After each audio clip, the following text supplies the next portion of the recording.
और जब इनके ऊपर पुष्प गिरेंगे तो कमल कोमल कमनीय कलेवर पर नील उभर आएंगे। इसलिए पुष्प नहीं बरसाना है, पुष्प की पंखुड़ियां तोड़ तोड़ करके इनके ऊपर डालो। हिया हर सही बर सही सुमन, बहुत प्रसन्न है सखियां, ऊपर से पुष्प की वर्षा कर रही है। अब सुमन शब्द में श्लेष अलंकार है, क्योंकि सुमन पुष्प को भी कहते हैं और सुमन सुंदर मन को भी कहते हैं। सौंदर्य देखकर मन बिगड़ जाता है, लेकिन श्याम का सौंदर्य देखने से मन बिगड़ता है, पर श्री राम जी का सौंदर्य देखने से मन सुमन हो जाता है, यानी सुंदर मन हो जाता है। इसी कारण तो मिथिला की बेटियों को इस सौंदर्य देही की याद नहीं बल्कि वैदेही की याद आती है। देख राम छवि को एक कहई, कि जोग जान की ही यह बर अहई। सखियों ने कहा कि ऐसा लगता है ये जो बड़ा राजकुमार है यही जानकी के युग वर है। चंचल नेत्रों वाले श्री कृष्ण छटा रूपी मतलब सांवले और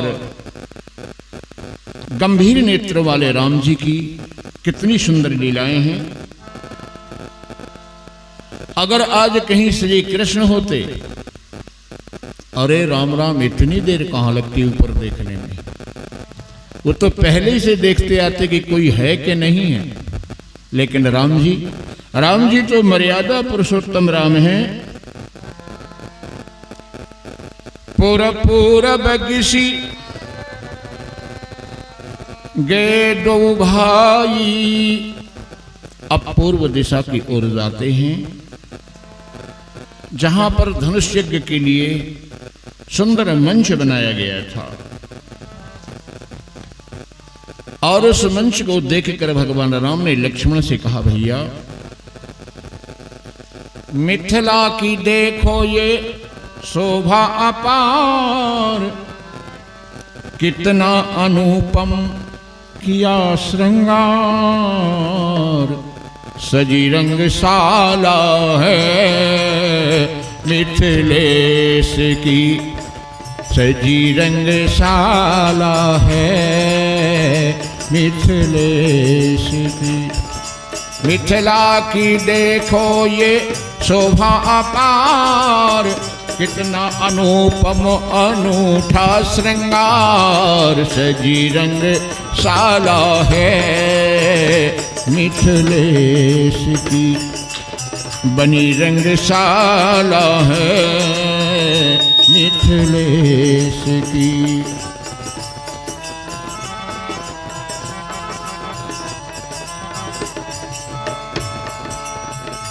भव्य क्या है ये निराली, रुचिर बेदी है कितने संभाली। भव्य क्या है अनोखी निराली, रुद्र बेदी है कैसी संभाली। है भैया हाँ भैया, है भैया हाँ भैया, देखो बैठे महिपाला हैं मिथिलेश की, देखो बैठे महिपाला हैं मिथिलेश की। मिथिला की देखो ये शोभा अपार, बैठे बनज सब मन के बाजार, सजी रंगशाला है मिथिलेश की। हाँ बनी रंग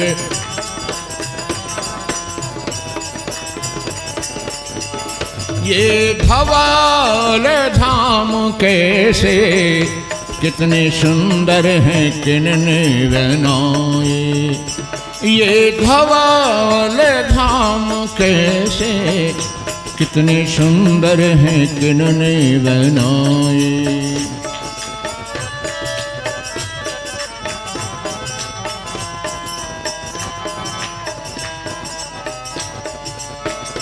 ये धवल धाम कैसे कितने सुंदर हैं किनने बनाए। भैया मिथिलेश की लीला है, मिथिलेश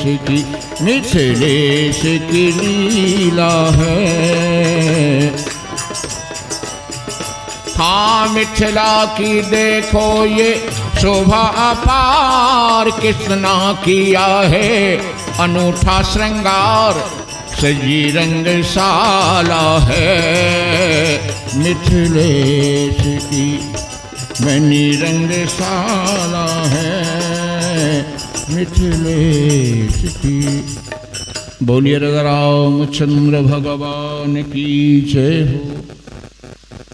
मिथिला के निवासी क्या स्त्री क्या पुरुष भगवान के अनुपम सौंदर्य को देखकर मोहित हो जाते हैं और सब अपने अपने यहाँ बुलाने का प्रयास करते हैं। मेरे घर चलो, मेरे घर चलो, सत्कार करते हैं, सम्मान करते हैं। एक हलवाई वहां से मिठाई लेकर आता है और भगवान के सामने रखता है। हे प्रभु, ये बहुत सुंदर मिठाई है।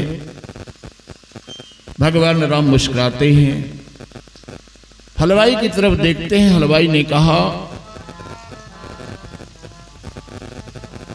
लीजिए भगवान, लीजिए लीजिए ना। लेकिन राम जी मिठाई नहीं ले रहे। हलवाई ने कहा,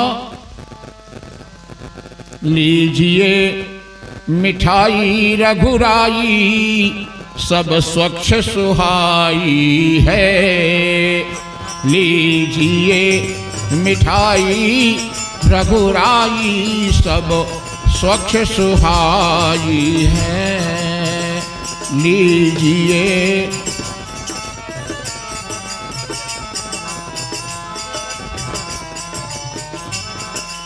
हे सरकार, ये बड़ी पवित्रता से बनाई गई है, आप इसे लेकर तो देखिए। अति सुंदर बनी इमरती, अति सुंदर बनी इमरती। इमरती जलेबी की तरह होती है, लेकिन उसका बनाव अलग होता है और हर हलवाई इमरती नहीं बना सकता। जलेबी बना सकता है लेकिन इमरती नहीं बना सकता। हलवाई कहता है, भगवान अति सुंदर बनी इमरती, देखन से तबीयत भरती, देखन से तबीयत भरती। तमाम लोग कहते हैं, इतना सुंदर भोजन देखकर अब तो ऐसा लगता है कि भोजन ना ही किया जाए। देखने से ही तबीयत भर गई, पेट भर गया, प्रसन्न हो गया मन। हलवाई भी कह रहा है, भगवान ये ऐसी इमरती है मिथिला की,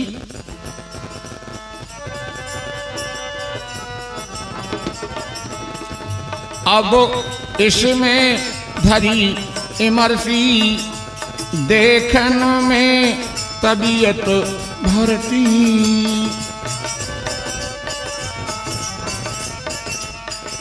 दूसरे थाल की ओर संकेत करता है, कहता भगवान इस थाल में चमचम, चमचम भी एक मिठाई होती है। चमचम बर्फी, गुलाब जामुन, पेड़ा सुखदाई है। चमचम बर्फी, गुलाब जामुन, पेड़ा सुखदाई है। चमचम।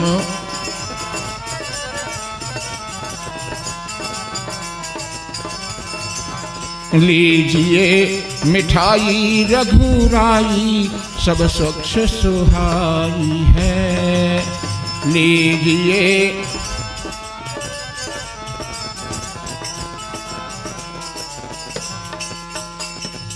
भगवान, किसी प्रकार की शंका न करें कि मल पुराना होगा या कल का होगा, ऐसा नहीं है। कुछ भी बासी सामान नहीं है यहाँ। सब माल मधुर है ताजा, सब माल मधुर है ताजा, सब माल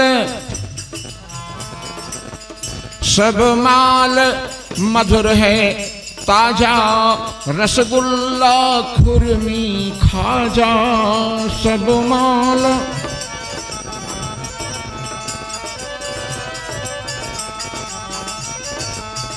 सब माल मधुर है ताजा, रसगुल्ला खुरमी खाजा, रबड़ी और कलाकंद सुंदर क्या बालूशाही है।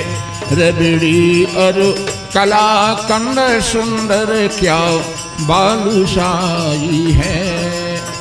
रबड़ी और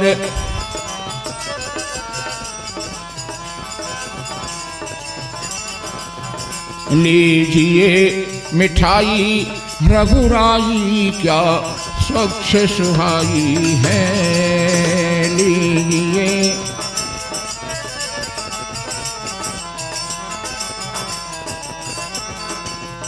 भगवान, इस ओर देखिए, ये सजी जलेबी गुझिया, ये सजी जलेबी गुझिया, ये नमकीन लचीले भुजिया, नमकीन लचीले भुजिया,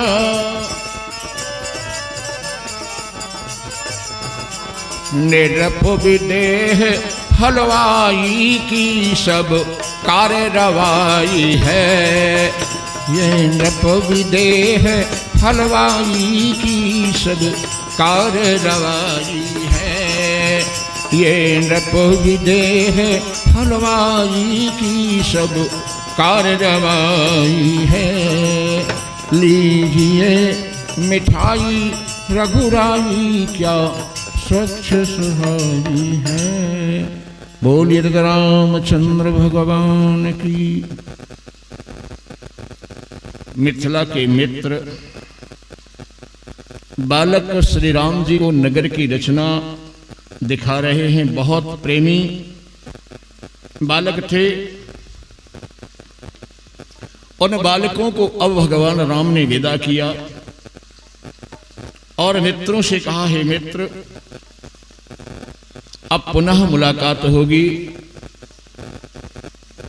जब मित्रों ने, मिथिला के मित्रों ने जाना कि राम और लक्ष्मण हमको छोड़कर जा रहे हैं, तो कहने लगे, हे सरकार, हम जानते हैं कि चक्रवर्ती अवध नरेश के कुमार दो,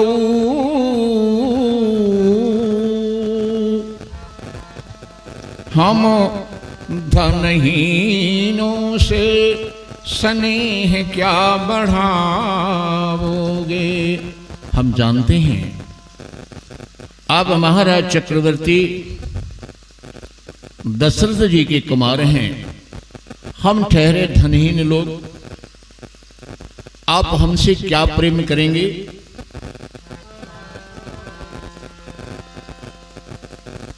हाँ, एक बात जरूर है, एक अश्रु बिंदु की ही सेवा है हमारे पास। ये कहते कहते बालकों के नेत्रों से आंसू बहने लगे। हे प्रभु, एक अश्रु बिंदु की ही सेवा है हमारे पास।